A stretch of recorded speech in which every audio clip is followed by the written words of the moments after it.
네, 여러분 가을을 잘 지나고 계십니까? 가을도 벌써 늦가을에 접어들고 단풍과 또 낙엽과 함께 겨울을 기다리고 있습니다. 여름에는 뭐 여러 가지 또 더위가 있고 일들이 있고 또 지난 여느 해와는 달리 이렇게 휴가 한 번도 마음 놓고 이렇게 다녀오시지 못한 분들도 참 많으실 텐데, 그러나 또 하나님께서 은혜를 베푸시고 오늘도 말씀을 통하여 하나님께서 우리 각자에게 말씀하여 주시기를 간절히 구합니다. 여러분들 여름이나 혹은 음식이 상하기 쉬운 조건에 음식을 두었을 때 음식이 상하거나 곰팡이가 피죠. 오랫동안 먹지 않고 냉장고에 잼을 넣어놨는데 그 잼 표면에 이 곰팡이가 이렇게 피어 있는 겁니다. 그래서 만지기도 싫고, 그런데 이 다 먹지도 않았으니까 좀 아깝지 않을까 싶어서 그 위에 부분만 이렇게 걷어내고, 혹시 나머지를 드시는 분 계십니까? 있을 수도 있고 뭐 없을 수도 있지만 저도 그냥 이걸 걷어내고 나머지는 그냥 계속해서 먹어도 되지 않을까 이렇게 생각한 적이 있는데, 그렇지 않다는 거죠. 위에 표면에 곰팡이가 생겼다는 것은 이미 균이 깊숙이 침투를 해서 그 밑에 있는 것들을 말하자면 균이 다 먹고 나서 마지막에 이제 피어 올리는 거기 때문에 그 안에 보이지 않지만 사방팔방에 다 들어가 있다라는 것이죠. 우리가 이 사회를 살아가다 보면 사회 곳곳에 부패한 현장이 발견됩니다. 그리고 그것이 스포트라이트를 받으면 뉴스화가 되죠. 아, 저 사람이 저랬더래. 저 집단이 이런 일을 했어. 끌끌끌 세상이 어떻게 되려고 욕을 하고 거기에 대해서 놀라기도 합니다. 사람이 어떻게 사람의 탈을 쓰고 저런 일을 할 수가 있는가. 그런데 과연 그것이 소수의 사람 때문에 사회가 망가지고 있는 것인가? 이건 우리가 생각해 볼 필요가 있습니다. 사람들이 생각하는 것처럼 몇몇 나쁜 지도자들, 몇몇 흉악범들, 잘못하고 있는 소수의 사람들을 다 격리해버리면 그 다음에 이 사회는 그러면 좋은 사회가 될 것인가? 많은 분들은 경험에 의해서 그렇지 않을 수도 있겠네요. 그러면 또 누군가가 나쁜 짓 하는 사람이 나타나겠죠 라는 답변이 드실 겁니다. 그런데 왜 그럴까요? 실제로 인류는 많은 실험을 해왔습니다. 특히 눈에 보이는 지도자들, 권력을 가진 사람들이 부패했을 때 그 영향력이 굉장히 크기 때문에 지도자를 바꾸거나 권력 구조를 바꿔보려는 노력을 수없이 해왔습니다. 부족 국가로 살아갈 때 몇몇에게 저렇게 이렇게 힘이 있을 때 잘 될 수도 있지만 잘 안 될 수도 있구나. 오히려 강력한 왕이 나타나가지고 강력하게 이 정의를 실현하고 통치를 하면 또 강한 국가를 만들면 더 좋지 않을까라고 생각을 했습니다. 또 어떤 때에는 한 사람이 그렇게 책임을 지니까 별로 오히려 독재가 될 수 있고 타락할 수 있지 않겠는가. 원로 정치를 해보자. 우리의 대표자들을 뽑아서 그 안에서 논의해서 주로 귀족 중심으로, 배운 귀족들 중심으로 이 공화 정치를 해보자. 뭐 고대 그리스나 로마 사회에서 그렇게 하려고 해봤었죠. 혹은 그거 말고 우리 모두에게 주권이 있게 해보자. 민주주의 사회를 이루어서 각자가 다 자기의 표현을 하고 그 권력이 국민으로부터 나오게 해보자. 아니다, 또 그렇게 했더니 부가 막 편중이 되고 빈익빈 부익부가 너무 심해지니까 차라리 모든 소유를 국가가 가져가고 똑같이 분배하면서 살아가 보자. 그러면 이상사회가 되지 않겠는가. 인류는 많은 실험을 해왔어요. 그래서 지금 이미 21세기에 이르게 되면 지나간 역사에 대해서 조금만 관심을 갖고 쳐다보는 사람들은 어쩌면 구조 자체로도 풀 수 없는 더 뿌리 깊은 문제가 우리 인간 사회에 그리고 우리 인간들에게 있는 것은 아닌가 생각하게 됩니다. 성경은 분명하게 대답합니다. 이 사회가 현재 피워내고 있는 곰팡이처럼 겉으로 드러나고 있는 것은 소수의 몇몇 사람들의 잘못이거나 우리의 사회 구조를 이상적으로 바꾸지 않아서 나타나는 문제가 아니라 그 더 근본적인 원인은 따로 있다고. 그 근본적인 모든 사회와 인간의 타락의 원인은 바로 너희들의 부패한 심령 때문이라고 이야기합니다. 이것을 일컬어서 우리의 선배들은 인간의 전적인 타락이다라는 개념으로 성경의 가르침을 정리했습니다. Total depravity. 조금만 부패한 것이 아니라 완전히 부패한 것이 너와 나, 인간들이고 여기서부터 모든 문제와 불행이 시작된다라고 가르쳤습니다. 인류가 에덴 동산에서 타락한 이래로 원죄라고 부르는 그 죄악의 씨앗이 인간들에게 남고 영적으로 유전되기 시작하면서 누가 가르치지 않아도 악을 향하여서 달려가는 마음을 갖고 있다라는 것을 정리한 가르침이고 성경적인 교리라고 볼 수 있습니다. 그것을 아주 잘 표현해 주는 그 장이 성경 전체에서도 손꼽히는 장 중에 하나가 바로 예레미야 17장이고 9절에 특별히 이렇게 표현이 되어 있습니다. 한번 보시면 만물보다 더 거짓되고 아주 썩어버린 것이 무엇이라고요? 사람의 마음이다. 여기서 시작된다는 거예요. 많은 사람들이 이것을 잊어버리고 사람들이 어떤 범죄를 행할 때에 지나친 정도로 놀랍니다. 혹은 누군가 나를 배신하거나 실망시켰을 때 지나친 정도로 실망을 하고 낙담을 하죠. 왜냐하면 사람이 무엇인가에 대해서 주님의 가르침을 잘 받지 않았기 때문이에요. 주님은 가르쳐 주세요. 인간이 원래 무엇인지를. 인간은 만물보다 of all things 모든 것보다 가장 타락하고 썩어 빠진 것이 그냥 자연 상태의 인간이라는 거예요. 어디 가서 감옥에 가서 나쁜 기술을 배워야만 그런 것이 아니라 바로 진명이 너의 마음이 그와 같이 전적으로 타락해 있다라고 지금 이야기하는 겁니다. 오늘 읽지는 않았지만 17장 1절에 보시면 이런 표현이 등장하는데 유다의 죄는 철필로 마음판에 기록되어 있다. 이렇게 표현을 써요. 여러분 철필이 쇠로 만든 필기구잖아요. 이런 건 언제 씁니까? 바위 같은 데 새길 때 써요. 양피지나 파피루스, 갈대에 새길 때는 철필을 쓰지는 않습니다. 그때는 뭐 잉크를 쓴다든지 어떤 노력을 하고 또 점토판에 할 때는 나뭇가지로 이렇게 눌러서 글씨를 썼죠. 그래서 우리가 잘 아는 이 쐐기 문자 있죠. 새의 발바닥 발자국 모양처럼 찍는 우리가 어렸을 때 중고등학교 때 배웠던 그런 것들을 이제 쐐기 문자 뭐 이렇게 부르지 않습니까? 근데 그런 것들은 점토판에 그냥 찍는 것이고 찍은 다음에 이거를 구우면 조금 더 오래 보존되고 굽지 않으면 누군가가 손으로 막 만지면 찰흙 뭉개지듯이 그냥 뭉개져서 사라집니다. 근데 진짜 중요한 거, 광개토 대왕이 여기를 이렇게 정복해서 외세를 물리쳤다 했을 때는 어디에 새겼습니까? 보통 단단한 돌 바위에다가 새겨요. 근데 그냥 새길 수는 없죠. 돌이니까 철이 필요합니다. 금속이 필요해요. 경도가 훨씬 강해야 새겨집니다. 주님이 지금 뭐라 그러시는 거예요? 너희들이 어느 정도의 죄인이냐면 너희들의 죄는 지울 수 없는 필기구로 너희의 마음판에 써놓은 것과 같다라고 말씀하세요. 이걸 못 알아들을까 봐 1절 하반절에 뭐라 그러시냐면 철필로 되어 있는데 금강석 촉으로 새긴 거야, 이런 말을 해요. 금강석이 뭡니까? 다이아몬드죠. 다이아몬드는 그 단단한 경도가 다른 어떤 물질보다 강하다고 알려져 있죠. 현대 사회에서는 물론 또 합성을 통해서 뭔가를 만들어낼 수도 있지만 아직도 가장 단단한 것을 가공해야 될 때 금강석, 다이아몬드 촉을 지금도 사용하죠.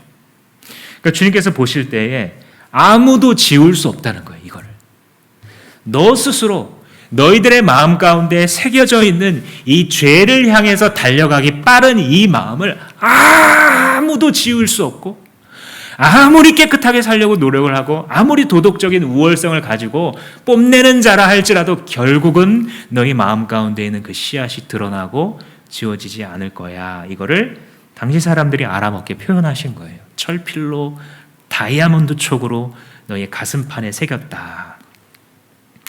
근데 이게 유다 백성들에게만 할 말씀이냐? 1차적으로는 맞아요. 1차적으로는 유다 백성들이 하나님을 버리고 살았기 때문에 거기에 대한 심판으로 지금 이스라엘을 멸망시킨다라는 경고의 말씀을 눈물로 하고 있는 거잖아요. 근데 가만히 생각해 보시면 이와 같은 가르침은 유다 백성들에게만 하신 말씀이 아닌 것을 알 수 있어요. 그건 누구에게 하시는 말씀입니까? 인류 전체를 향해서 하시는 말씀이에요. 그죠? 얘들아, 너희들의 죄를 향한 속성은 아무도 지울 수 없는 것으로 너의 영혼 깊숙한 곳에 새겨져 있어. 주님이 말씀하는 겁니다. 이전에 휴대폰을 이렇게 주머니에 넣고 다니면 이거 이제 휴대폰 오래 써야지 했는데 기스가 쭉 가 있는 경우가 있어요. 그런 경험 해보셨습니까? 이상하다, 내가 어디다 떨어뜨린 적도 없는데, 근데 생각해 보니까 열쇠를 같이 넣고 다니는 거예요. 그래서 걸어 다니면 막 이렇게 달그닥거리다가 어느덧 어떤 힘이 주어지면 이 쇠가 아무래도 이 유리가 아무리 뭐 강화유리 뭐 이런 거라도 여기를 긁어버리니까 이제 이게 긁히는 거죠. 처음에 뭐가 묻은 줄 알고 닦아 봅니다. 근데 닦입니까 안 닦입니까? 안 닦여요. 그리고 나중에 알게 되죠. 깨끗이 씻어보고 나서야 이거 기스 난 거네. 그냥 이대로 쓰자. 다음번에 폰을 사게 되면 거기다 뭘 잘 붙여가지고 기스 안 나게 하자. 이렇게 해온 것이 우리의 지금까지의 경험이죠. 우리 마음 가운데에 새겨져 있는 죄를 향한 속성은 지워지지 않는다, 스스로 없앨 수 없다. 이것이 성경의 가르침입니다. 로마서 3장 23절에 말씀하시죠. 모든 사람이 죄를 범하였더니 하나님의 영광에 이르지 못했다. 그러니까 모든 사람이라는 거예요. 유다 백성만 그런 것이 아니라 모든 사람이 바로 이 상태라는 것입니다. 스스로의 힘으로 이걸 지우고 거룩하신 하나님의 앞에 설 수가 없다라는 것입니다. 마치 기스난 유리가 아무리 노력을 해도 원래 상태로 돌아올 수 없는 것처럼 우리의 마음 가운데 있는 죄라는 이 씨앗은 끊임없이 무의식 중에도 이 잎을 틔우고 뿌리를 내리고 새록새록 죄를 향한 욕망을 일으키는 그러한 존재가 바로 원죄, 우리 마음 가운데에 인류의 타락과 함께 온 죄를 향한 속성이다라는 것을 가르치십니다. 다시 구절로 돌아와서 이 표현 보세요. 만물보다 아주 썩은 것이 사람의 마음이다. 혹은 이전 성경들에서는 부패한 것이 사람의 마음이다. 이런 표현들을 썼는데 이게 원래 그 이스라엘 사람들의 말로 언어가 아나시 혹은 아누시라는 단어를 쓰는데 이 단어는 언제 쓰냐면 고치지 못할 불치병, 난치병 이런 것을 표현할 때 사용해요. 고칠 수 없다라는 뜻이에요. 그래서 예레미야 15장에도 이런 표현이 나와요. 예레미야 선지자가 망해가는 이 나라를 보면서 이들이 제발 돌아와야겠는데 그래서 막 설교도 하고 선포도 하는데 돌아오지 않아서 결국은 멸망의 길로 갑니다. 하나님께서 이들을 온 세계에 흩어버리려는 그 작정을 실행하실 것을 알게 됐어요. 근데 예레미야는 자기의 동족이잖아요. 자기의 동족 하나님의 백성된 이 나라에 대한 사랑 때문에 이때부터 애통해지는 거예요. 늘 울면서 다니는 이 선지자가 이와 같은 말을 해요. 15장 18절 말씀에 주님 어찌하여 저의 고통은 없어지지 않는 것입니까? 주님 어찌하여 저의 상처는 낫지 않는 것입니까? 이 피가 흐르는 외침이죠. 근데 이때 말했던 저의 상처는 왜 낫지 않습니까? 아나시. 왜 아나시입니까? 왜 고칠 수 없는 상처입니까? 여러분들 살아가다 보면 여러 상처를 받잖아요. 어렸을 때는 이 어린 아이라는 것은 뭐 상처 이런 것과 크게 영향을 받는 것은 아니에요. 그런데 자의식이 생기고 내가 하나의 존중받을 독립적인 인격체인 것을 알게 되면 그때부터 중요해지죠. 자존심이. 그래서 어떤 상처는 자기가 좀 받더라도 에이 뭐 저 사람이 뭐 좀 모르고 그랬거니 혹은 저 사람 상대하지 말아야지 이렇게 쳐낼 수 있는 상처들이 있어요. 그러니까 항상 상처받으려고 준비되어 있는 분들은 이런 것들도 다 상처로 받아들이지만 조금 더 그 인격을 건강하게 갖고 온 사람들은 웬만한 상처들은 쳐낼 수 있어요. 그런데 아무리 사람이 건강하고 강해도 쳐내지 못할 상처가 또 오죠. 마음에 한번 병이 들면요, 겉으로는 뭐 먹고 사는 일에 별로 지장이 없고 뭐 가족들도 그냥 온전한 것 같아도요, 자기의 마음속에는 살 수가 없는 거예요. 하루하루 눈을 뜨는 것도 별로 싫고 빨리 그냥 숨이 끊어졌으면 좋겠고, 너무 깊은 이런 압력이나 상처나 스트레스를 받게 되면 사람이 그런 우울 속으로 들어가는 게 어떻게 보면 또 당연한 일입니다. 연약한 인간이기 때문에. 그런데 주님, 제 상처가 이렇게 낫지 않고 무슨 짓을 해봐도 회복이 잘 안 됩니다. 이걸 한번 생각해 보세요. 이것과 뭐가 같은 거냐면 회복될 수 없는 나의 죄성, 이것과 같은 거예요. 이 죄성을 다시 원래 상태로 회복할 수 없다는 것이 왜 문제가 되느냐? 여기서 말하는 것처럼 결국은 자기를 죽음 가운데로 이끌기 때문이에요. 고칠 수 없는 불치병처럼 자기의 영혼을 영원한 죽음과 고통과 시달림과 질병으로 이끄는 것이 바로 당신 안에 있는 죄를 향한 씨앗입니다. 이것이 어떻게 시작되었는지는 성경이 잘 가르치고 주고 있죠. 에덴 동산에서부터 아담과 하와의 첫 번째 행위로부터 시작되었습니다. 이때 선악과를, 하나님께서 먹지 말라고 하신 선악과를 따먹는 행위 자체가 그냥 단순한 행위가 아니라, 생각해 보시면요, 하나님을 거스르는 거예요. 조금 더 덧붙이자면 하나님의 기준을 거부하는 거예요. 이게 죄의 아주 본질적인 정의 중에 하나입니다. 하나님께서는 이게 옳다라고 말하세요. 그럼 이게 하나님의 기준입니다. 그런데 더 이상 타락한 인간들은 뭐라 그러냐면 하나님이 옳다 하셔도 아닐 수도 있는데요 라고 말해요. 이게 바로 죄의 증거예요. 정령 죽으리라. 이 선악과를 너희가 따먹게 되면 너희들은 정령 죽으리라. 이게 하나님 말씀이잖아요. 근데 거짓의 아비가 와서 뭘 흔드냐면 하나님의 기준을 흔드는 거예요.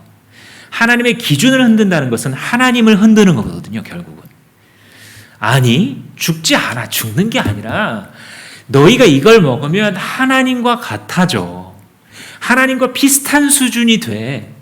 너 왜 맨날 하나님이 하라는 대로 하는 거 지겹지도 않아?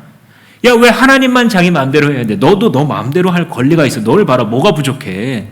너 이것도 하나님 닮았지, 저것도 하나님 닮았지. 모든 동물들이 다 너한테 순종하고 너의 그 지식적인 능력과 온 우주를 향한 통찰을 다른 동물, 식물들은 갖고 있지 않아.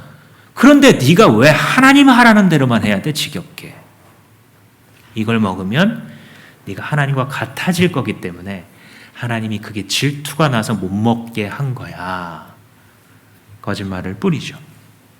그 말을 듣고 그가 따라서 이 선악과를 먹는 것은 그냥 과일 하나 먹고 말고의 문제가 아니에요. 그때부터 하나님의 기준은 더 이상 내 삶의 기준이 아니다라고 하는 선언이고, 온 인류의 첫사람으로서 대표하여 내린 선택입니다. 우리가 이거를 받아들이건 말건, 저는 그런 거 안 좋아요. 왜 아버지가 죄 지었다고 나한테까지 그 죄성이 남아있어? 나는 안 좋아요. 여러분이 안 좋아하건 말건 그것이 사실이고 실제 일어난 일입니다. 성경에 보면 아담 한 사람으로 말미암아 죄가 세상에 들어왔고 그 죄가 온 사람들에게 사망의 길로 역사하고 있다라고 가르치는 것이죠. 그러니까 이전에는 모든 만물들을 통치할 때에 이 아담이 자기 마음대로 해요. 이름을 짓는 장면을 보시면 이게 대표적으로 하나님의 주권을 대신 위임받아서 통치하고 있다는 것을 알게 돼요. 아담이 그 동물들을 데려왔을 때 이름을 지어주니까 그것이 그대로 그의 이름이 되었더라라고 말한 거잖아요. 그것은 뭐냐면 하나님께서 가지신 한 존재를 규정할 권리가 아담한테 있는 거예요. 이거 얼마나 높은 권세입니까? 그러니까 어디를 다녀도 아담은 대접받고 하나님의 대리 통치자로서 자기의 원하는 그 권리를 행사할 수 있는 것으로 느낍니다. 그런데 한 군데만 오면 더 이상 마음대로 못하는 거예요. 그게 어디 앞입니까? 선악과 앞이에요. 유독 그 앞에만 서면 자기 마음대로 할 수 없어요. 그 앞에만 서면 내가 이걸 먹고 싶건 말건, 이게 보암직하건 보암직하지 않던 내가 할 수 없구나. 왜냐하면 내 위에 진짜 왕이 계셔서 그분이 명령했기 때문에를 상기하게 되는 거예요. 뒤집어서 말하자면 선악과는 인간의 인간된 자리를 다시 찾아주어서 하나님의 하나님 되심을 인정하게 만들고 그 울타리 바깥으로 벗어나지 않도록 낭떠러지로 떨어지지 않게 지켜주는 보호장치예요. 인간을 인간의 자리에 두는 보호장치인 것입니다. 그러니까 이 열매를 하나 따먹는다는 것은 우리가 흔히 이제 예수님 믿기 전에 오해하는 것처럼 무슨 인간을 사랑해서 지었다는 신이 이렇게 그 함정 하나 딱 파놓고 먹나 안 먹나 이렇게 딱 CCTV처럼 지켜먹고 있다가 계속 안 먹으니까 계속 지켜보고 막 뱀도 보내고 그랬다가 먹으니까 요놈 잡았다 하면서 영원히 벌에 처한 이렇게 째째한 신이 어디 있습니까? 이렇게 보통 생각을 저도 한 적이 있습니다만 근데 그런 것이 아니라 그 앞에 서게 됐을 때에 하나님의 하나님 되심을 발견하고 나의 나된 자리에 머무를 수 있는 은혜의 장치, 보호의 장치가 선악과였던 것이죠. 그러니까 그거를 따먹는다는 것은 이제부터 당신이 뭐라고 삶을 규정하셔도 나는 나의 기준이 있습니다 라는 뜻입니다. 근데 그 기준이 어디서 왔어요? 거짓의 아비에게서 온 것이죠. 근데 그 거짓말은 달콤합니까? 안 달콤합니까? 아주 달콤하죠. 당신이 지난 한 주간 여러 번 마주하신 것처럼 거짓의 아비에게서 비롯된 그 말씀은요 매우 매혹적이고 아름답고 향기로운 것들을 약속합니다. 너가 이렇게 될 수 있잖아. 아니 크리스찬이라고 뭐 꼭 그래야만 되는 건 아니잖아. 거짓의 아비가 우리 앞에 거짓을 펼쳐 놓습니다. 우리 안에는 우리의 인류의 대표로서 아담과 하와가 행했었던 그 죄앗의 씨앗, 우리가 신학적으로 원죄, 오리지널 신이라고 번역하는 것처럼 그 죄악의 씨앗이 있어서 우리는 어머니 뱃속에서 태어나서 누가 가르쳐주지 않아도 그러한 방식으로 선택을 합니다. 그런데 문제는 뭐냐면 그 이전 상태로 돌아가고 싶은데 이렇게 살아가는 게 이 원죄, 죄의 성향을 갖고 여기에 금강석으로 새겨진 이 죄를 향한 성향 이 전으로 다시 돌아가고 싶어요. 그냥 나 회복될래요. 나 다시 그냥 주님의 뜻대로 살래요 하고 싶은데 그렇게 돌이킬 수가 있다 없다? 돌이킬 수 없는 선택이었다는 데 있어요. 문제가. 에덴 동산에서 아담과 하와가 내쫓기는데 이것은 실제로도 내쫓겼지만 우리의 실존에 대한 상징이에요. 이게 더 이상 돌아갈 수 없어요. 에덴으로 실낙원한 존재가 다시 그 복락을 향해서 갈 수 없어요. 스스로의 선택으로. 많은 사람들이 착각하는 거예요. 나는 조절할 수 있어요. 내가 비록 지금은 담배를 피고 있지만 그러나 이건 내가 호기심으로 잠깐 해보는 거지. 고3이 되면 다시는 담배를 피지 않을 거야 라고 하다가 50평생을 60평생을 돌아가시기까지 못 끊는 것처럼 한 번 죄를 지은 사람들은 그보다 더 절대적인 의미에서 이전으로 돌이킬 수 없는 선택을 한 것입니다. 인류 역사를 보면 독재자들이 등장을 했고 역사가들이 평가를 할 때 많은 그들의 이 잘못된 점을 이야기하죠. 근데 막상 독재자가 우리의 현실 속에서 살아가고 있을 때 우리가 타임머신을 타고 과거로 가보자면요. 많은 사람들이 그 독재자가 독재하고 있다는 사실을 인식하지 못합니다. 왜냐하면 독재자가 태어나는 것은 갑자기 그 사람이 나타나는 게 아니라 시대의 요청 때문에 나타나는 거예요. 대부분 사회 혼란 때문에 독재자가 등장하죠. 사회가 너무 혼란스럽고 기준이 왔다 갔다 하고 사람들이 삶이 너무 힘들어요. 부패와 부조리가 막 여기저기서 만연하니까 사람들이 그냥 부글부글 하고 있는 거예요. 그런데 어떤 사람이 갑자기 일어나서 칼을 휘두르면서 내가 이렇게 해결하겠습니다. 힘을 모아달라고 할 때 사람들에게 각광받는 지도자가 됩니다. 히틀러가 등장을 할 때에 사람들이 그를 악마로 보는 것이 아니라 예수 그리스도와 같은 구원자로 보았어요. 점점 자존감을 잃어가고 점점 더 자신들의 자신감을 잃어가던 이 게르만 민족들에게 저 지도자가 나타나서 이 국가를 잘 세워줄 거라고 믿고 신앙의 이름으로 얼마나 많은 축복을 했는지 몰라요. 그래서 그 결과는 어처구니 없는 잔인함과 인간의 타락을 그대로 보여줬죠. 그러니까 사람들이 내가 이렇게 정의로운 사회를 건설해 보겠습니다. 내가 이렇게 이 나라와 이 민족을 사랑하는 일을 하겠습니다 라고 해놓고 뒤에 지나고 나면 전혀 반대의 모습을 보여주는 이유는 무엇이냐면 그 사람이 독종이고 그 사람이 사이코이고 그 사람이 정말 더 나쁜 사람이었다기보다는 주님이 가르쳐 주시는 대로 그 안에 꿈틀거리고 있는 그 죄가 알맞은 환경을 만났을 뿐인 것입니다. 거기서부터 펼쳐져 가는 것이죠. 그러니까 결국은 하나님이 오르셨어요. 정령 죽으리라. 성경을 읽을 때 여러분 정령 죽으리라 했는데 그 다음 장 이렇게 보시면 죄 짓고 안 죽잖아요. 선악과 먹고 바로 안 죽잖아요. 그러니까 뭐야 이거 뱀의 말이 더 맞는 거 아닌가? 이렇게 우리가 읽을 수도 있어요. 일견. 근데 성경을 쭉 읽어보면 또 우리의 삶을 잘 반추해 보면 하나님이 맞으셨어요. 그 정령 죽으리라 하는 그 죄의 집행이 형벌의 집행이 바로 오지 않았을 뿐 그것이 잠시 뒤로 연기했을 뿐 사람은 완전한 죽음을 향해 가게 됐어요. 그저 그냥 육신의 숨이 어느 날 갑자기 끊어진다 정도가 아니에요. 끊어지기 전까지 하루하루 살아가는 그 날이 모두 고통으로 점철되는 거예요. 뿐만 아니라 그 육체만이 아니라 그 영혼이 그 정신이 하나님의 처벌을 향해 가게 되고 성경이 가르치는 것처럼 하나님을 거절한 죄, 자기를 지으신 그 창조주를 배신한 그 죄는 영원한 형벌에 이르게 되는 진정한 의미에서 가장 무서운 의미에서의 죽음에 이르게 된 것이죠. 이것이 그와 같은 의미를 갖고 있는 사건입니다. 근데 이렇게 되면 어떤 결과가 나타나냐면요. 첫 번째, 하나님의 형상이 파괴돼요. 지난주에 우리가 하나님의 형상이 얼마나 귀한 것인지에 대해서 생각해 보았잖아요. 그 중에서 이 다스리는 특징이 있었잖아요. 이 모든 것들이 사라집니다. 사람은 자기의 삶에 대한 하나님의 존귀함을 갖고 자기의 삶과 피주세기를 다스려왔던 모든 것들을 빼앗깁니다. 아이러니하죠. 자기 생각에는 하나님처럼 높아져서 자기의 지배력이 자기의 삶을 향한 통제가 더 좋아질 줄 알았는데 사실은 모든 것을 빼앗기는 선택입니다.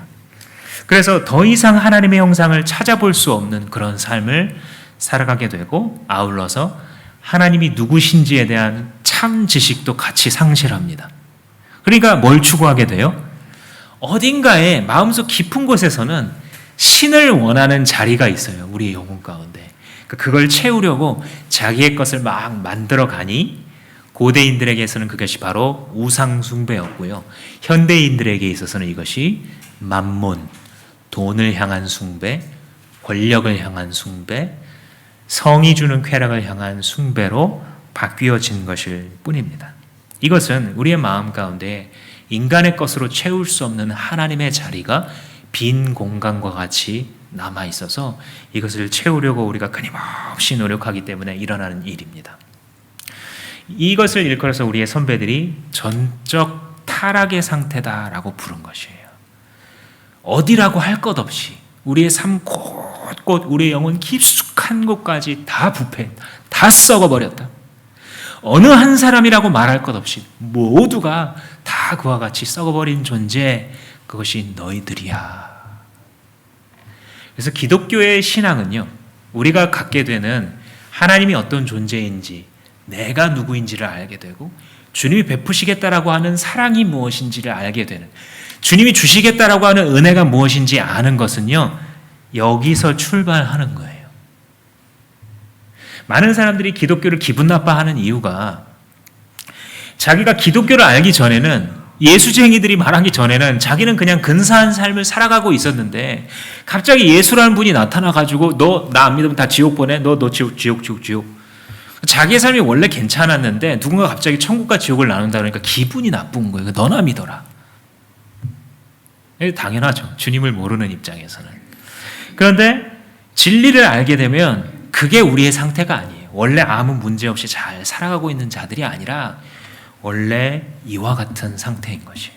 전적으로 타락하여 다시는 그 이전으로 돌이키고 싶어도 돌이킬 수 없는 상태. 크게 보자면 실제적으로 우리의 이 인격 속에서 일어나는 일을 보면 우리의 지성이 부패했습니다. 둘째는 우리의 감성이 부패했어요. 세 번째는 우리의 의지가 부패했습니다. 우리의 전 인격을 이루는 이런 요소들이 다 부패를 했어요. 우리의 지성의 타락은 무엇이냐면요, 있는 그대로 보는 것이 아니라 보고 싶은 것만 봐요. 여러분, 누구와 다툴 때에 특히 그냥 이렇게 웃고 넘길 수 있는 그런 거 말고요, 나를 계속해서 잠자리에 들었는데 괴롭히는 이런 갈등 들었을 때 어떻습니까? 상대방 보면 지가 보고 싶은 것만 봐요. 그죠? 자기가 듣고 싶은 말 듣고 나머지는 싹 까먹어요. 자기가 소문 퍼뜨리고 싶은 말만 해요. 나머지 정황은 다 잘라 먹어요. 이걸 공적인 장소에서 당하게 되면 사람이 살고 싶지 않은 거예요. 자기의 이 존엄성과 자존심이 다 그냥 짓밟히는 것으로 여겨지는 거죠. 근데 왜요? 사람이 자기 보고 싶은 것만 보는 지성의 타락이 일어났어요. 이걸 더 큰 차원에서 보자면 하나님이 더 큰 실체이시잖아요. 그리고 그의 발 아래 피조 세계가 있어요. 이거 전체를 보지 못하고 자기가 보고 싶은 것만 보는 거예요. 마치 빨대구멍으로 하늘을 쳐다보면서 보이는 그것이 전부라고 생각하는 바보와 같아요. 우리가 늘 그런 식으로 현실 파악하며 살아가고 있다는 사실을 아십니까? 사람들이 이 사회에 저게 문제다, 저게 문제다 말을 하고 많은 부분적으로 팩트인 게 사실일지라도 우리의 지성은 이미 부패하고 타락했기 때문에 있는 그대로를 보지 못하고 옆에 있는 가장 사랑하는 사람조차 있는 그대로 봐주기는커녕 빨대구멍으로 들여다보고 판단하고 정죄하는 것이 누구 할 것 없는 우리들의 전적으로 타락한 지성의 모습이에요. 그러니 어떻게 우리의 인생이나 살아가는 삶에 대한 진리를 스스로 깨달을 수 있겠습니까?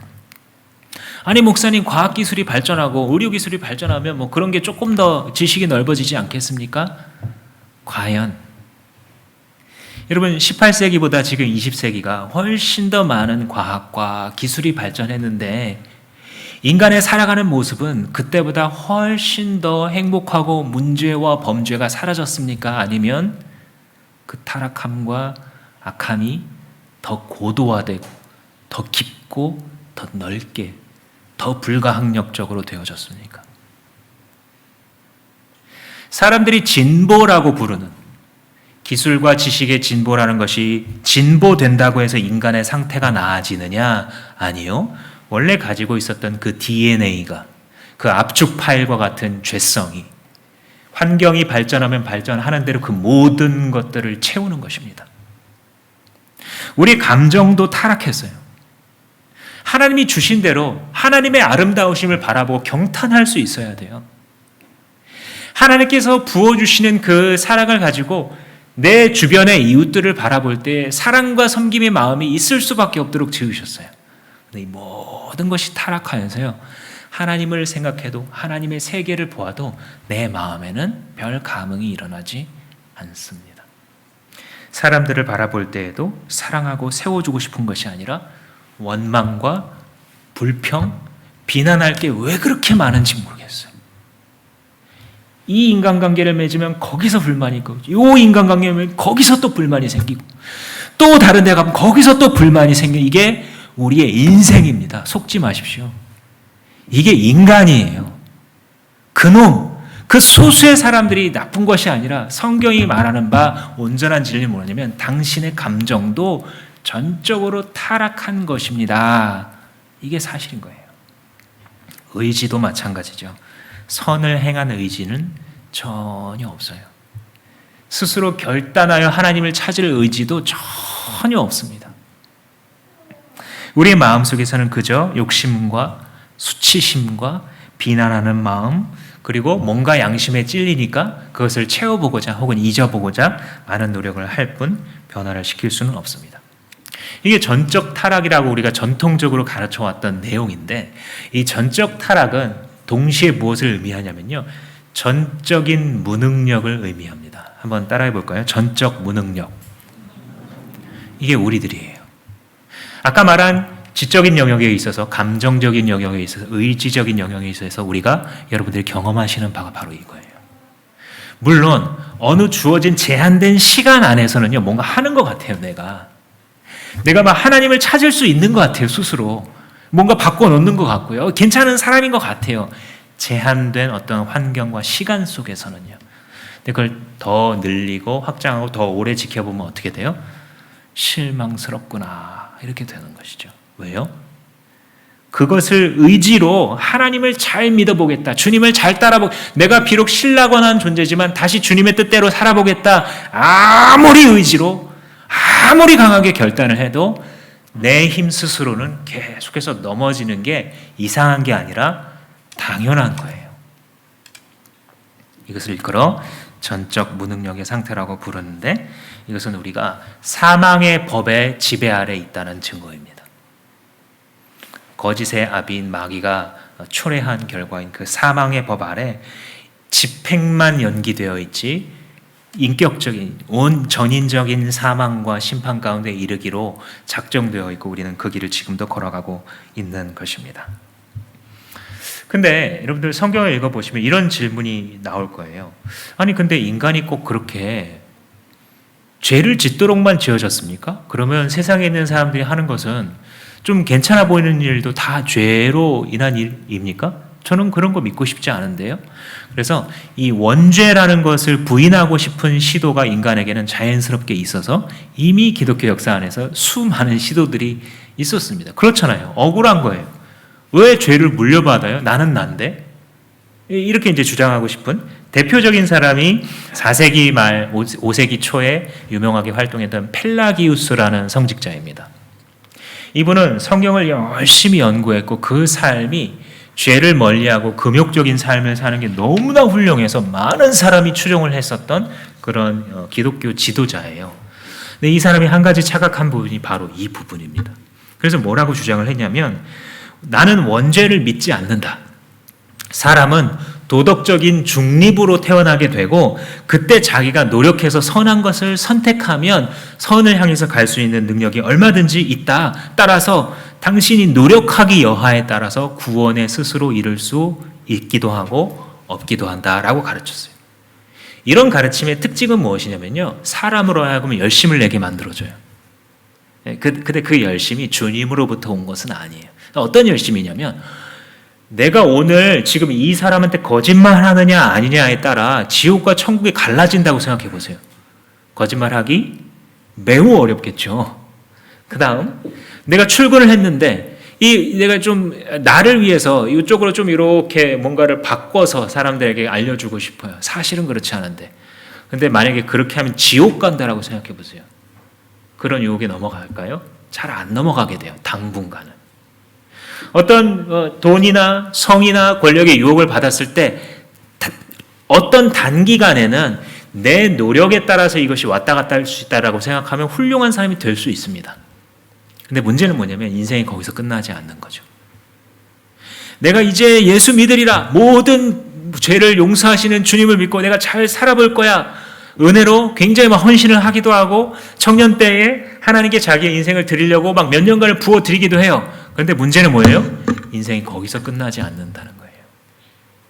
우리는 끊임없이 뭐와 마주하게 되냐면 주님 없이는 전적으로 타락한 이 심령 때문에 항상 범죄를 향하여서 달려가는 자기 자신의 추한 본 모습과 마주하며 사는 거예요. 옆 사람의 그 추한 본 모습과 마주하면서 사는 것입니다. 그래서 초대 교부였던 어거스틴은 이 펠라기우스와 그의 가르침을 계속해서 논박했고 성경으로 어떻게 우리가 죄 가운데 잉태한다고 다윗이 얘기했는지 말하자면 우리는 모태 죄인인 거예요. 태어나면서부터 악으로 달려가기에 빠른지에 대해서 성경을 가지고 논증을 하게 됩니다. 이게 기독교 역사에서 뭐 몇백 년마다 계속해서 반복됐어요. 완전주의라고 소위 부르는. 그러나 성경은 말하죠. 우리는 전적으로 무능력하다. 10절 말씀에 보시면 이 배경을 알고서 읽으면 이 말씀이 되게 무서운 말씀이에요. 각 사람의 마음을 살피고 심장을 감찰하시는 주님. 내 상태를 잘 몰랐을 때는요, 이 하나님이 보시면 그래 그럼 내가 좀 잘해야 되나 보다 이렇게 생각할 수 있습니다. 나의 전적 타락의 상태를 알게 되면 내 마음을 살피시는 하나님, 그 하나님은 두려운 하나님이에요. 왜냐하면 하나님은요, 의로운 재판장이세요. 근데 이 사실이 좋은 게 아니라 우리 죄인들에게는 나쁜 소식이에요. 나쁜 소식이에요. 하나님이 의로운 재판장이라는 것은. 작년에 미국에서 캘리포니아주에서 39년 동안 옥살이를 하다가 풀려난 사람이 뉴스가 된 적이 있어요. 30세에 들어갔는데 70대가 다 돼서 출소를 한 거예요. 이 사람이 같이 동거하고 있었던 동거녀와 아들을 살해했다라는 죄목을 받고 당시 모든 증거들이 이 사람이 범인이다라는 걸 가리키고 있어서 투옥을 시켰어요. 그런데 이 사람은 그 재판 과정 중에 계속 나는 죄를 지은 적이 없다라는 거예요. 내가 왜 그런 죄를 짓겠냐고 말하는 거예요. 그런데 여러분 그 미국의 재판 문화를 조금 아시는 분들 더 공감하실 텐데 한번 어떤 방향으로 셋업이 되기 시작하면 그냥 그 방향으로 갑니다. 그리고 굉장히 징벌적인 형벌을 내리기 때문에 무자비하게 이 형을 내리는 것으로 좀 유명한 그런 문화권이죠. 이 사람 이름이 크레이그 콜리라는 사람인데 그래서 꼼짝없이 그렇게 들어가서 평생을 감옥 속에 죽을 때까지 있는 것으로 되어 있다가 DNA를 이 유전자를 감식하는 기술이 발전한 거예요. 그 40년 동안. 그 전에는 밝혀낼 수 없었는데 이제는 사람의 체액만 가지고서도 이게 크레이그 콜리 것이 아니구나라는 것을 알게 됐고 드디어 풀려나게 된 거죠. 근데 이 사람의 인생이 너무 노른자위가 다 날아갔잖아요. 그러니까 국가가 미안했는지 236억 원을 배상합니다. 와, 236억 원. 그런데 사람의 인생이 그 돈으로 보상할 수 있는 그런 겁니까? 물론 우리가 마음이 좀 궁해지면 목사님 그 정도 돈을 얻을 수 있다면 뭐 이런 생각을 뭐 농담 반 진담 반으로 할 수도 있죠. 우리 마음이 어려울 때는. 그러나 원래 생각해 보면 그 인생의 노른자위를 그렇게 억울하게 재판을 한 그 사람의 잃어버린 그 손해를 누가 보상할 수 있습니까? 근데 하나님은 어떤 재판장이냐면요, 절대 그런 일 없어요. 절대 실수하지 않는 재판장이에요. 죄가 없는 자는 절대 벌하지 않으세요. 근데 문제는 뭐냐면 우리는 다 죄가 있다는 것이고 그 의로우신 재판장은 절대 무죄 방면하지 않아요. 이것이 우리에게 있어서 매우 나쁜 소식이라는 것입니다. 그래서 하나님의 의로운 재판장이라는 소식은 희망이 아니라 우리에게 절망이 되어야 마땅합니다. 그런데 13절 말씀에서 이 예레미야 선지자가 이렇게 말해요. 주님, 이스라엘의 희망은 주님이십니다. 예레미야 입장에서 보면요, 왜 이 말을 하는 거냐면 앞에 죄 때문에 이 민족이 다 멸망할 거잖아요. 그래서 이제 망할 게 확정된 것도 직감하고 있어요, 이 선지자가. 근데 그래도 우리나라가 망하고 뿔뿔이 흩어져도 그래도 우리의 소망은 당신밖에 없습니다라고 하나님께 대한 믿음을 고백하는 거예요. 오늘날 신약 시대에 살아가는 우리들은요, 좀 더 많은 걸 볼 수 있어요, 여기서. 그렇죠? 그와 같은 우리의 절망, 전적으로 부패하고 만물보다 거짓된 것이 바로 우리들인데 그런 우리가 어떻게 하나님 앞에 설 수가 있겠는가? 우리는 큰일 났다. 이게 정직한 자의 고백일 텐데 어떻게 해서 예레미야와 같은 이런 고백을 우리가 할 수 있는지, 하나님, 당신이 우리의 소망입니다, 이 말을 어떻게 할 수 있는 존재가 되었는지에 대해서 우리는 더 많이 알고 있어요. 이스라엘을 이 대적에서 건지시는 하나님, 이 정도로 고백을 했지만 더 깊은 의미에서는 사람들은요, 원래 이렇게 바뀔 수 있는 것은 아닙니다. 많은 사람들이 그런 우리들의 나쁜 점을 고쳐보려고 교육 중요하다 이 말을 많이 해요. 물론 중요한 건 사실입니다. 그런데 절대적이지 않아요. 생각해 보세요. 사람을 개과천선 시킬 때 교육시키고 가르쳐서 개과천선 할 수 있습니까? 여러분들의 자식을요, 이미 엇나가 버리기 시작한 자식을 가르치고 앉혀가지고 말 몇 마디를 해가지고 개과천선 시킬 수 있습니까? 더 나아가서 이미 죄로 달려가기에 빠른 내 마음을 교육 잘 시켜서 개과천선 시킬 수 있을 것이라고 보십니까? 내 옆에 있는 그 사람들을 그런 방식으로 바꿀 수가 없는 게 당연한 거예요. 오직 누구만 할 수 있냐면 하나님만 하실 수 있어요. 13절 하반절의 표현을 보시면 주님은 생수의 근원이신데 사람들이 그걸 떠났기 때문에 이처럼 수치스러운 삶을 살아갑니다. 이런 말을 해요. 주님이 왜 생수의 근원이시냐면 주님만 이 상태를 바꾸실 수 있어요. 전적으로 무능력한 우리를 다시 돌이킬 수 있는 것은 유일하게 그분으로부터 흘러나와요. 이런 하나님을 의지하지 않을 때 우리는 완전히 망했구나, 하나님만 하실 수 있구나를 깨달은 사람의 정직한 고백이 14절의 고백이에요. 한번 같이 읽어볼까요? 14절 말씀 시작. 주님, 저를 고쳐주십시오. 그러면 제가 나을 것입니다. 저를 살려주십시오. 그러면 제가 살아날 것입니다. 주님은 제가 찬양할 분이십니다. 이전에는요, 주님 도와주세요, 주님 살려주세요 라는 고백이 그냥 내 삶이 그냥 괜찮았는데 뭐 때문에 흔들렸으니까 주님 나 좀 살려주세요, 원래대로 회복하게 해주세요, 이런 어린아이의 기도였다라고 한다면, 주님의 진리를 깨닫고 내가 누구인지, 하나님이 누구이신지, 내가 처한 영적 현실이 뭔지를 알게 되면 정직한 자는 이렇게 고백하는 겁니다. 주님, 저는 무능력하고 전적으로 타락하여 내 스스로 아무것도 할 수 없으니 주님이 날 고쳐주십시오. 주님이 날 살려주십시오. 그냥 올해 한 해 먹고 살 그 정도가 아니라 주님, 내 영혼을 살려주십시오. 주님만이 하실 수 있습니다. 이렇게 부르짖는 것이에요. 그리고 그러한 부르짖음에 대한 주님의 대답이 예수 그리스도이신 겁니다.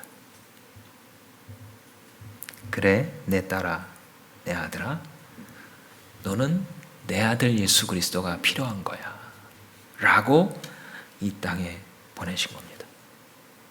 그리스도께서 이 땅에 오셔서 말씀하셨죠. 나로 말미암지 않고는 아무도 하나님께로 회복되어 돌아갈 수 없다. 무능력하니까.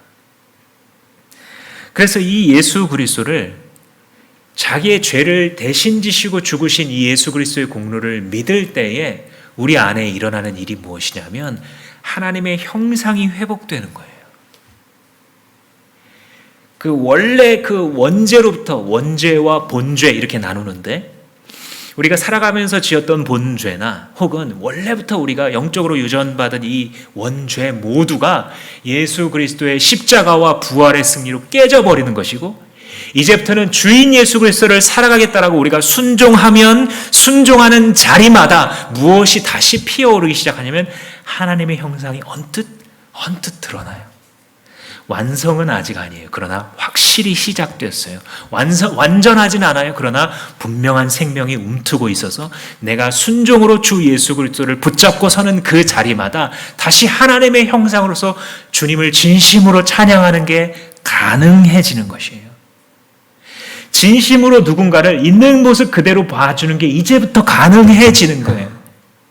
빨대구멍으로만 봤었던 그 비좁은 시각을 버리고 나의 지성이 다시 능력을 갖기 시작하는데, 그것은 보이지 않는 부분까지, 그러나 영적으로 진실인 부분까지 볼 수 있게 되는 것이에요. 감정이 자기의 충동으로 이끌려 살아갔었던 사람들이 주님께서 주신 것으로 말미암아 하나님께서 사랑하라고 섬기라고 주신 존재인데 라고 하는 더 높은 차원의 감정으로 다스릴 수 있는 자가 되어가요. 이것을 일컬어서 신약 성경의 표현으로 하자면 그리스도의 열매, 성령의 열매를 맺어가는 것이에요. 마음에 온유한 성품, 오래 참음과 사랑의 성품을 맺어간다라고 하는데, 그것은 바로 하나님의 형상이 회복되는 것입니다. 의지적으로도 마찬가지입니다. 주님, 나의 이 삶이 주님 것입니다. 주님께서 지금 내 호흡을 멈추셔도 나는 주님과 함께 행복할 것입니다. 그런데 주님이 나에게 아직도 살아가도록 해주신 것을 보니 뭐 시키실 게 있죠? 빨리 말씀하세요. 해보겠습니다.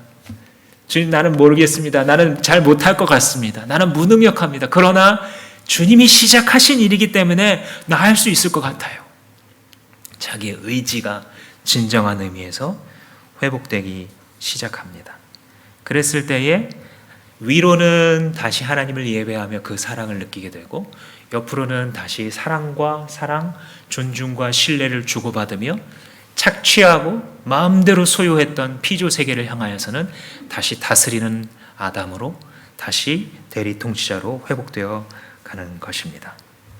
사랑하는 성도 여러분, 이 전적 타락의 교리, 인간이 무엇이었는가, 그리스도를 만나기 이전에 우리의 상태가 어디에 있는가를 여러분의 삶에 곳곳에 적용하시는 지혜가 임하기를 축복합니다. 우리가 주변 사람들을 바라볼 때에 사람들에게 있어서 너무 지나치게 실망하지 않을 이유가 여기에 있습니다.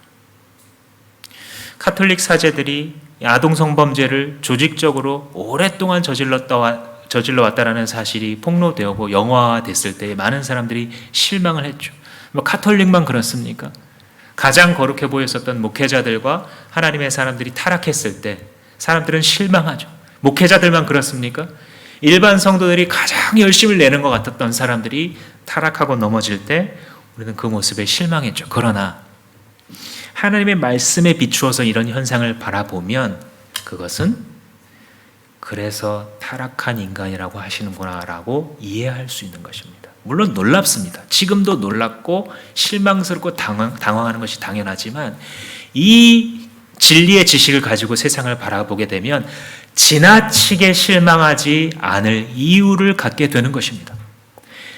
가장 가까워야 되는 가족이 나에게 있어서 나의 마음에 큰 상처를 남기는 배신을 하였을 때에도 역시 마찬가지인 것이, 이 사람이 독특하게 나빠서라기보다는 당신과 내 속에 있는 이 타락한 죄를 향한 지울 수 없는 이것이 그리스도의 지배를 받지만 않으면 항상 이렇게 될 수밖에 없는 것이 인간이네요 라는 것을 이해하게 될 때에 우리는 주님께서 왜 너 스스로를 돌아보라고 하시는지 알게 되고, 주님의 능하신 손 아래에서 겸손해라고 말씀하시는 것이 무슨 뜻인지 알게 되며, 내가 너를 용서한 것처럼 너도 그를 용서하라는 말씀이 왜 가능할 수 있는지, 그리고 왜 하나님 안에서만 가능한지 이해하게 되는 것입니다.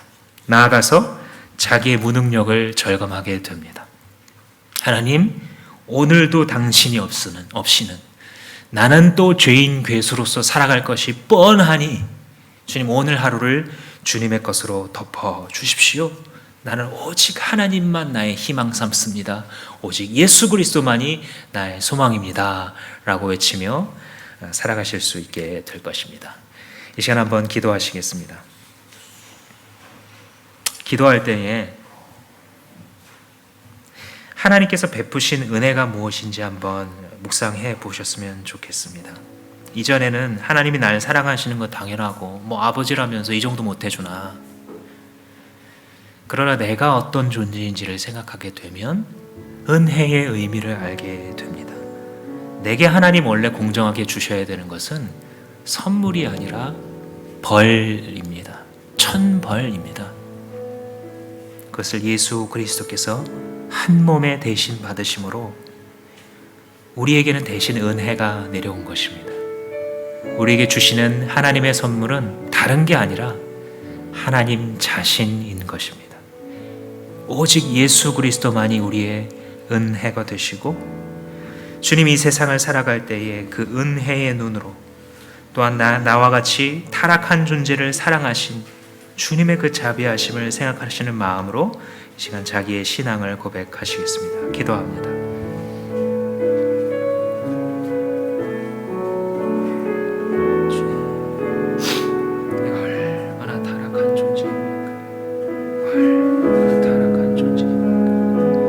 만물보다 거짓도 부패한 것이, 아주 썩은 것이 사람의 마음으로, 하나님의 은혜로 내가 여기에 서 있습니다. 하나님의 은혜로 내가 여기에 서 있습니다. 이 죄와 사망에서 받으신 하나님을 바라고 말씀을 수 있게 하여 주시옵소서. 하나님, 다른 사람들을 욕하지 그리스도께서는 스스로 말씀하십니다. 심판이 주님께 있습니다. 주여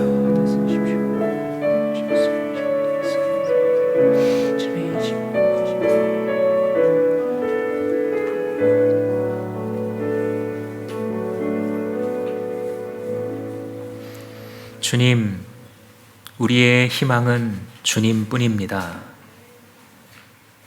우리의 타락과 무능력함에 대한 주님의 가르침을 들을 때에 주님, 우리가 아멘할 수밖에 없음을 겸손한 마음으로 고백하오니, 주여, 이와 같은 자들을 건지기 위하여 이 땅에 내려오신 예수 그리스도를, 그 귀하신 분을 잊지 않고 살아가는 은혜를 허락하여 주시옵소서.